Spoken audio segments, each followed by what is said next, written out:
धाकड़ खबर बेखौफजुमा बेबाक अंदाज।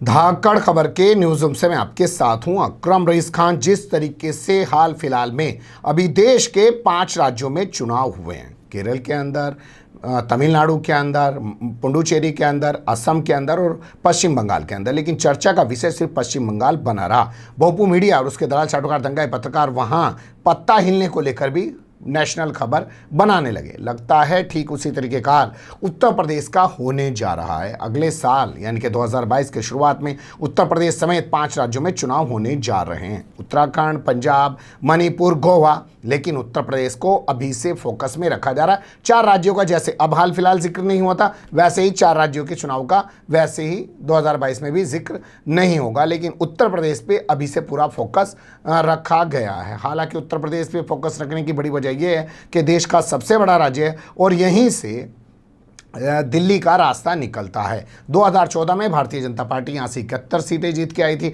और 2019 में उसने अपनी 64 सीटें बचाने में कामयाबी हासिल कर ली थी। महज 7 सीटों का उसको नुकसान हुआ था।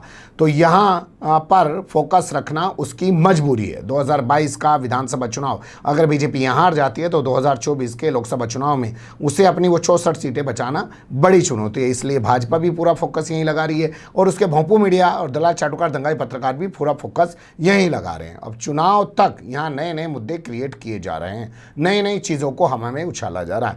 जो आज का बड़ा मामला उछल के सामने आया वो ये कि योगी सरकार ने अपने राज्य विधि आयोग से कहा है कि वो एक ऐसा कानून का मसौदा तैयार करे जिसके तहत 2 से ज़्यादा बच्चों वाले जो परिवार हैं उनका राशन बंद किया जा सके, मतलब उनको सरकारी जो सुविधाएं मिलती हैं वो बंद की जा सकें। इसके अलावा और जो तमाम सब्सिडी मिलती है वो भी बंद की जा सके। जिसके बाद खबर आ रही है कि राज्य विधि आयोग प्रक्रिया को आगे बढ़ाने में लग गया है। इसी तरीके की खबर 2 दिन पहले असम से भी आ चुकी है। वहाँ पे भी कहा गया है कि 2 से ज़्यादा बच्चों वाले परिवारों को सरकारी सुविधाएं नहीं दी जाएगी, राशन नहीं दिया जाएगा। और लाला रामदेव, जो अपने आप को कहते हैं बाबा रामदेव, वो भी इस मैदान में कूद पड़े हैं। उन्होंने कहा है कि वो भी चाहते हैं 2 से ज़्यादा बच्चे पैदा करने वाले परिवारों से वोट डालने का हक छीन लिया जाए। कैसे इस पूरे मामले को देखा और समझा जा सकता है, और राजनीतिक दौर के बीच जब 5 राज्यों में चुनाव सामने खड़े हैं और 2022 के आखिर में गुजरात में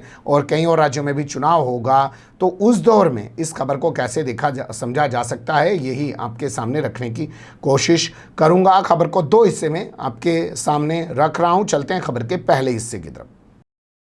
मुझे लगता है कि आप ताज़ा स्थिति पे गौर करें, उससे पहले आपको ये देख लेना चाहिए जो मैं आपके सामने स्क्रीन पे रख रहा हूँ। 12 दिसंबर 2020 की खबर है और इस खबर के पस मंज़र में ही ये जो दोनों मुद्दे उछाले गए हैं उनको थोड़ा गौर से देखिए और समझिएगा।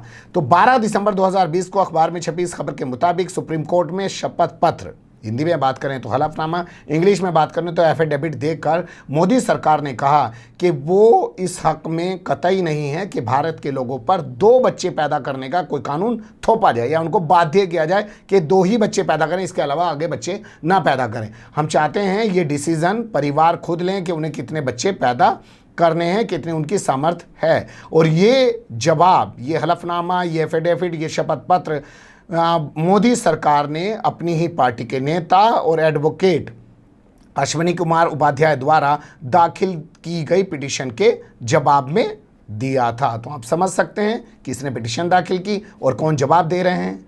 क्यों ऐसा हो रहा है ये आपको खुद समझना पड़ेगा, और केंद्र खामोश और राज्य सरकार क्यों बोल रही है, और वो भी उत्तर प्रदेश में चुनाव से पहले, ये भी आपको खुद अपने नोटिस में लाना पड़ेगा। अब दूसरी खबर देख लीजिए, ये मैं आपके सामने रख रहा हूँ, मई की खबर है। 31 मई को ये खबर अखबारों में छपी है 2021 को, अभी 1 महीना भी पूरा नहीं हुआ है।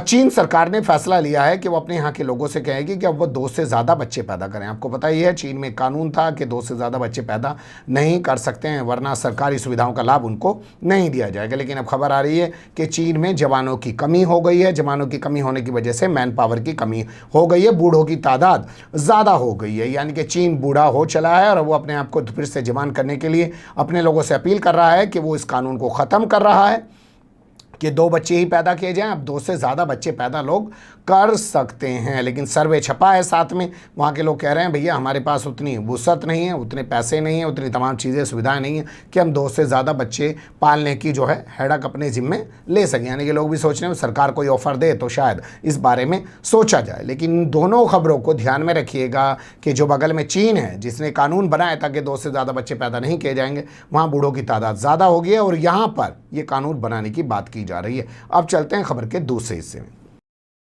अब उन खबरों पे नज़र डाल लेते हैं जो हमारे पास आ रही है। तो मैं आपके सामने जो स्क्रीन पे रख रहा हूँ ये खबर आ रही है उत्तर प्रदेश से जुड़ी हुई।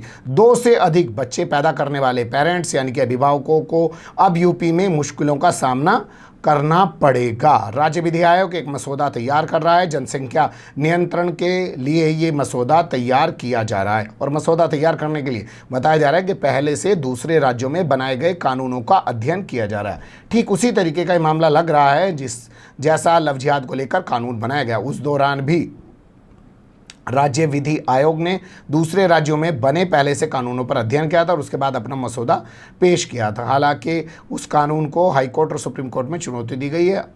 वर्तमान स्थिति क्या है हमारे पास जानकारी नहीं है, लेकिन उसी तरीके से पूरी प्रक्रिया को आगे बढ़ाया जा रहा है। इसमें 2 तरीके की बात की ही जा रही है कि राज्य द्वारा जो सुविधाएँ दी जाती हैं, जो सब्सिडी दी जाती है उस पर रोक लगाई जा सकती है, इनको वो सुविधा नहीं दी जा सकती। और दलील दी जा रही है कि कानून इसलिए बनाया जा रहा है ताकि देश में जो भुखमरी के हालात हो जाते हैं, उत्तर प्रदेश से तस्वीर आनी है ना, हिंदू हृदय सम्राट योगी आदित्यनाथ के राज में हिंदू भूखा मर रहे हैं परिवार। एक खबर अलीगढ़ से आई थी 2 दिन पहले और एक खबर आज बरेली से आई कि 3 दिन तक बच्चे अपने मरे हुए बाप के साथ भूखे घर में बैठे रहे। तो भूखमरी से बचाया जा सके, बेरोजगारी से लोगों को बचाया जा सके। अब ये दूसरी तस्वीर आपके सामने मैं रख रहा हूँ, असम से आ रही है। इसको लेकर कहा जा रहा है कि वहाँ के जो सीएम हैं, जो हाल फिलहाल में अभी सीएम बने हैं सर्बानंद सोनोवाल को हटा के हेमंत बिस्वा शर्मा, और उन्हें बहुत बड़ा हिंदुत्व का चेहरा बनने का भूत सवार हो चुका है, उन्होंने ये एक कानून लागू करने की बात कही है। उनका कहना है कि 2 से ज़्यादा बच्चों वाले जो परिवार हैं उनको सरकारी सुविधाओं का लाभ नहीं दिया जाएगा। हालांकि उन्होंने एक चीज़ स्पष्ट कर दी कि ये जो लाभ मिलता है वो राज्य सरकार द्वारा है, उसे तो हम रोक सकते हैं, लेकिन केंद्र सरकार द्वारा जो लाभ मिलता है उसे हम रोक नहीं सकते। यानी कि प्रधानमंत्री आवास योजना का लाभ है, हम नहीं रोक सकते, या प्रधानमंत्री द्वारा स्कूल और कॉलेजेस में जो एडमिशन मुफ्त में पाने की सुविधा है उस पर हम रोक नहीं लगा सकते। लेकिन राज्य सरकार यानी कि मुख्यमंत्री के जरिए जो कानून बनाए जाएंगे, जो सुविधाएं दी जाएंगी, उस पर हम ये लागू कर सकते हैं कि 2 से ज़्यादा बच्चे पैदा करने वाले परिवारों को उससे वंचित किया जा सके। यानी कि इनकी अपनी दलील है और उनकी अपनी दलील है। लेकिन एक खबर आपके सामने और गुजरी होगी, वो 10 जून की खबर थी जब हेमंत बिस्वा शर्मा ने कहा कि जो असम के अंदर मुस्लिम परिवार हैं वो ज़्यादा बच्चे पैदा करते हैं और उस वजह से वो विकास नहीं कर पाते, अपने परिवारों का पिछड़े रहते हैं और उनके घरों के अंदर भी अतिक्रमण हो जाता है क्योंकि जगह छोटी होती है, बच्चे ज़्यादा पैदा हो जाते हैं। और अब उनका ये कहना कि 2 बच्चे जिनके हैं उन्हें तो सुविधाएं दी जाएंगी और 2 बच्चे जिनके नहीं हैं उनको सुविधाएं नहीं दी जाएंगी। ये तमाम चीज़ें दिखा रही हैं कि आने वाले जो चुनाव है वो किस मूड के साथ, किस मिजाज के साथ, किस अंदाज के साथ और किस तेवर के साथ लड़े जाएंगे। ध्यान देने वाली बात असम के लिए ये भी है कि ये वही असम है जब असम के शिक्षा मंत्री हुआ करते थे हेमंत बिस्वा शर्मा। तो इन्होंने कहा वहाँ मदरसों पे रोक लगाई जाएगी, मदरसों को ख़त्म कर दिया जाएगा, ये किया जाएगा, वो किया जाएगा। तो इनके ज़रिए ही ये बात 2 दिन पहले उठाई गई और उसके 2 दिन बाद अब खबर आ रही है कि उत्तर प्रदेश सरकार ने भी ऐसा ही किया है। तो ये संयोग तो हो नहीं सकता, प्रयोग किया जा रहा है क्योंकि चुनाव 2022 का विकास के मुद्दे पर जाता हुआ नहीं दिखाई दे रहा। इस मामले में हम उत्तर प्रदेश राज्य विधि आयोग के जो चेयरमैन हैं उनका इंटरव्यू पहले भी हम 2 बार कर चुके हैं, फिर से एक बार उनसे बात करने की कोशिश करेंगे। उन्होंने वक्त दिया तो उनसे पूछेंगे कि क्या क्या खूबियां हैं इस कानून में। आप बने रहिएगा धाकड़ खबर के साथ। फिलहाल कमेंट्स के रूप में आप लोग अपनी राय दे सकते हैं, खबर को लाइक कर सकते हैं, चैनल को सब्सक्राइब कर सकते हैं और ज़्यादा से ज़्यादा हमारी खबरों को शेयर कर सकते हैं। फिर ऐसे ही किसी सुलगते हुए या उलझते मुद्दे लेकर मैं आपके सामने होऊंगा हाजिर। फिलहाल अभी मुझे दें इजाज़त।